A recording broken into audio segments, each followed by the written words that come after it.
After weeks of unrelenting missile barrages turning the Gulf skies into a firestorm, one painful truth explodes into view. Formula One's ironclad commitment to its Bahrain and Saudi Arabian Grand Prix is crumbling under the weight of a full-scale Middle East war, and Pierre Gasly's quiet plea for the right decision masks a paddock on the brink of mutiny. Teams are scrambling, personnel are stranded, and the 2026 season's opening salvos in Melbourne are already scarred by chaos. But here's the nuclear option no one's admitting yet. If the FIA pulls the plug, Liberty Media's billion-dollar empire could detonate, reshaping the sport's geopolitical map forever. The bombshell hit like a 2,000-kilometer-per-hour projectile, the FIA's abrupt cancellation of the Pirelli wet tire test in Bahrain, scheduled just days ago at the Sakir circuit, where Iranian missiles have now forced a total airspace shutdown across the region. Over 1,000 F1 personnel, engineers, mechanics, drivers' entourages rerouted in panic from preseason testing, with missile strikes confirmed in 5 Gulf states, including Bahrain and Saudi Arabia, clocking devastation at ranges up to 1,200 kilometers. Teams like Mercedes and McLaren report staff trapped, unable to evac, as Dutch and British governments slam do not travel advisories that scream red alert.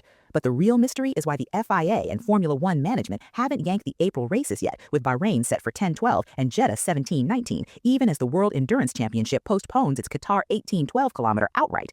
Is it the $500 million in hosting fees dangling like bait, or something darker lurking in the contracts? What force is strong enough to gamble lives against lap times? Behind the velvet ropes of F1's power corridors, a hidden political war rages. Liberty Media, the American overlords of the sport, are quietly battling Gulf sovereign funds and regional governments to safeguard their secret advantage, unchallenged dominance in the Middle East market, where Saudi Aramco sponsorships pump in over $100 million annually, and Bahrain's circuit rights lock in geopolitical leverage for decades. This isn't just about racing. It's a shadow duel over broadcast billions and soft power, with whispers of backroom deals where U.S. and Israeli strikes on Iran trigger retaliatory threats that could engulf the paddock. Liberty's lobbyists are pulling strings in Washington and Riyadh, arguing that canceling would cede ground to rivals like MotoGP, who've already bailed on regional events. If Liberty wins this battle, we might be looking at a fortified F1 calendar that bulldozes through crises, turning the sport into an untouchable empire, but at what human cost?